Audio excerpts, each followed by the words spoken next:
Seit vielen, vielen Jahren bin ich Stephen King-Fan und deshalb komme ich von Zeit zu Zeit auch immer wieder mal zu seinen Büchern zurück, auch wenn ich sie schon mal gelesen habe. Das Buch, um das es heute geht, hatte ich vorher allerdings nur einmal gelesen. Deshalb war es jetzt an der Zeit, Familie Creed und im Haustierfriedhof einen zweiten Besuch abzustatten. Wir sprechen heute über Friedhof der Kuscheltiere. Familie Creed, bestehend aus Vater Louis, Mutter Rachel, den beiden Kindern Ellie und Gage und dem Kater Church, ziehen in ein neues idyllisches Haus in Ludlow, Maine, weil Louis an der hiesigen Universität eine Arbeitsstelle als Arzt angenommen hat.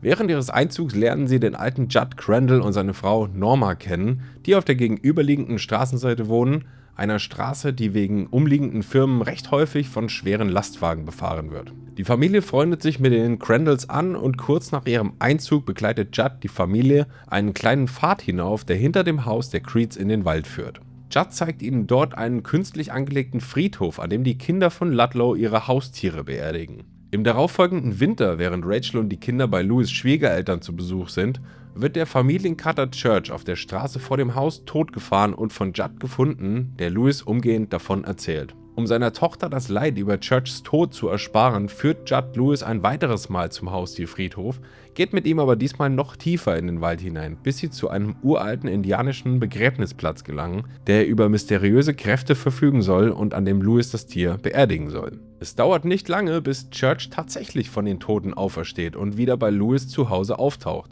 ab sofort aber leicht verändert, beinahe zombie-ähnlich wirkt. Louis behält das Geheimnis für sich, beobachtet in der nachfolgenden Zeit aber, dass auch seine Familie einen gewissen Ekel vor dem Kater verspürt, als wäre er nicht mehr derselbe wie vorher. Louis arrangiert sich beunruhigt mit der Situation und es vergeht einige Zeit, bis der kleine Gage eines Tages beim Spielen auf die Straße läuft, von einem Lastwagen erfasst wird und stirbt. Dieses Ereignis erschüttert Familie Creed in ihren Grundfesten und wir erfahren, wie Judd Louis ausdrücklich davor warnt, das zu tun, was ihm vielleicht im Kopf herumspukt, nachdem der Begräbnisplatz der Indianer schon einmal bewiesen hat, dass er Tote ins Leben zurückholen kann. Louis verliert allerdings den Kampf gegen seine Trauer und seine Reue und auch gegen die Macht, die der Begräbnisplatz der Indianer auf ihn ausübt, und vergräbt den toten Gage ein zweites Mal in einer verzweifelten Nacht- und Nebelaktion hinter dem Haustierfriedhof.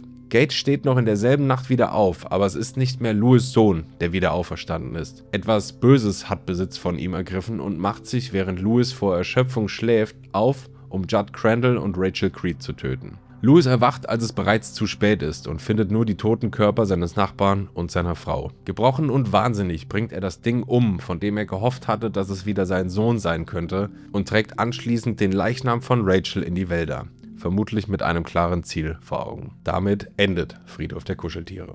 Die Handlung fühlt sich an wie ein herandonnernder Zug. Zuerst leise, weit weg und ungefährlich, aber tödlich und zerschmetternd, sobald er einmal da ist. Auch das ist ein Grund, warum Friedhof der Kuscheltiere wirklich eine der brutalsten Geschichten ist, die ich je gelesen habe. In dem gesamten letzten Akt, ab dem Moment, in dem Louis den Leichnam seines Sohns beginnt auszugraben, bis zum Mord an Rachel Creed, musste ich vor Grauen fast das Gesicht verziehen und fand es wirklich nur schwer zu ertragen. Das liegt bestimmt auch daran, dass es nur wenige Charaktere sind, denen wir in Friedhof der Kuscheltiere begegnen, was die ganze Angelegenheit sehr intim und persönlich macht. Wir als Leser sind ständig so nah dran am Familienleben der Creeds, dass wir uns fast zugehörig fühlen, als wären wir selbst ein Teil dieser Familie. Umso härter treffen uns dann eben auch die Schicksalsschläge und schrecklichen Erlebnisse, die sich im Laufe der Handlung entfalten. Ansonsten sind meiner Meinung nach alle Charaktere und deren Beziehungen untereinander sehr glaubhaft und realitätsnah geschrieben.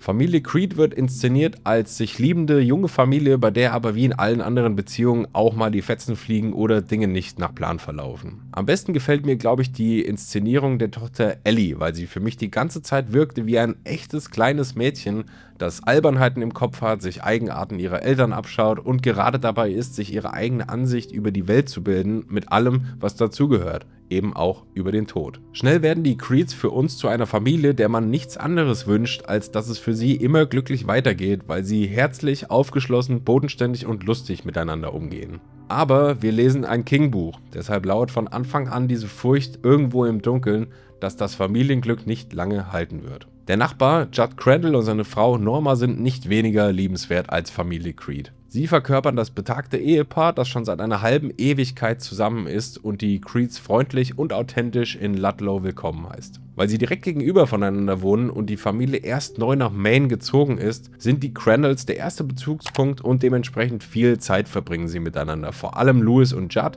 die sich fast jeden Abend auf ein paar Bier auf der Veranda der Crandalls treffen. Ich mochte die Szenen gerne, wenn Louis und Judd zusammensitzen und Judd ihm Geschichten über Ludlow, die Stadtgeschichte und den Haustierfriedhof erzählt. Das hatte immer etwas von Schauergeschichten am Lagerfeuer. Schade nur, dass die Geschichten am Ende alle wahr sind. Allen voran beschäftigt sich Friedhof der Kuscheltiere mit einem Oberthema, das der gesamten Handlung zugrunde liegt, und das ist der Tod. Allerdings wird er hier nicht von Anfang an als solches inszeniert. Vielmehr entfaltet sich das Thema schleichend, aber vor allem glaubhaft vor den Augen der Familie. So stellt Ellie sich zum Beispiel erstmalig Fragen über den Tod, nachdem Judd Crandall die Familie zum ersten Mal auf den Haustierfriedhof geführt und sie dort all die Gräber der Haustiere von Kindern sieht. Schnell zieht sie den Schluss, dass ihr eigener Kater Church ja auch eines Tages sterben könnte. Und diese Erkenntnis gefällt dem Mädchen nachvollziehbarerweise überhaupt nicht. Rachel Creed hatte in ihrer Kindheit ein schreckliches Erlebnis mit ihrer kranken, sterbenden Schwester, das sie bis in die Gegenwart nicht loslässt und ihr deshalb eine unglaubliche Angst vor dem Tod beschert. Kurz nachdem Louis als Arzt in der Universität anfängt, wird ein Student eingeliefert, der einen schweren Unfall hatte und nur wenige Minuten nach seiner Einlieferung qualvoll stirbt. So schleicht die Handlung allmählich in eine Richtung, die wir als Leser zwar vielleicht vorhersehen können, die sich aber deshalb nicht weniger unbehaglich anfühlt, je mehr Seiten wir umblättern. Ständig spielt das Buch mit unserer Erwartungshaltung, dass jetzt jeden Moment der Tod einschlagen wird. Irgendwo unerwartet und so, dass er wehtut. Und im ersten Akt tut er das auch, nämlich in Form des Todes von Carter Church. Hier taucht auch das erste Mal der Begräbnisplatz der Indianer tief in den Wäldern auf. Ein mystisches, unheilvolles Stück Erde, das die Fähigkeit besitzt, Wesen, die dort vergraben wurden, wieder ins Leben zurückzuschicken. Allerdings ist dieses Leben fehlerhaft, unvollständig und manchmal sogar bösartig. Im Laufe der Handlung entblößt Judd Crandall allmählich immer mehr über die Eigenarten des Begräbnisplatzes, immer so viel, wie Louis Creed scheinbar über ihn wissen muss. So erfahren wir zum Beispiel von allen möglichen Lebewesen, die dort im Laufe der Jahrzehnte schon begraben wurden und dass diese nicht selten von einer unheimlichen Macht besessen ins Leben zurückgekehrt sind und dass das Wiederaufstehen lassen nie etwas Gutes mit sich gebracht hat. Und wir als Leser schreien Louis nach Gages Tod natürlich innerlich an und sagen ihm, dass er sein Kind um Himmels Willen nicht dort begraben soll, um ihn wieder lebendig zu machen, nicht nach all dem, was Judd uns und Louis erzählt hat. Aber all dem steht eine zentrale Sache im Weg. Die Liebe eines Vaters zu seinem Kind, das er nicht loslassen kann, gepaart mit Reuevorwürfen, weil er Gage nicht zu fassen bekommen hat, als er auf die Straße gerannt ist. Nicht solange er ein Werkzeug direkt hinter seinem Haus hat, mit dem er dem Tod ein Schnippchen schlagen kann, welche Nebenwirkungen das auch immer verursachen wird. Es ist ein interessantes Gedankenexperiment, das King in dieser Geschichte anstößt. Ich glaube, kaum jemand von uns wäre davon befreit, zumindest den Gedanken zuzulassen, einen geliebten Menschen, den wir verloren haben, ins Leben zurückzuholen, auch wenn das vielleicht mit Nebenwirkungen verbunden sein könnte.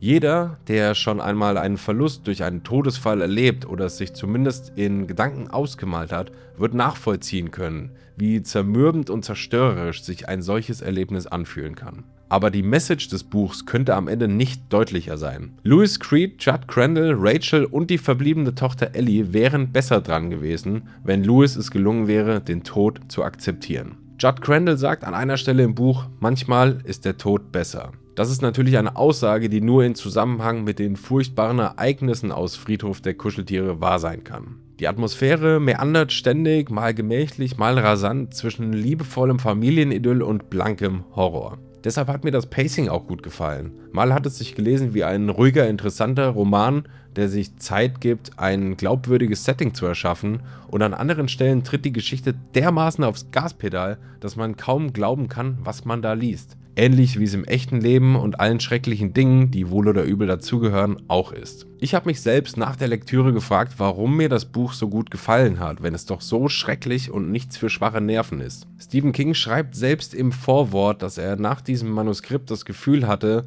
nun endgültig zu weit gegangen zu sein und etwas geschrieben hatte, das so grauenerregend sei, dass man es schlichtweg nicht veröffentlichen könnte.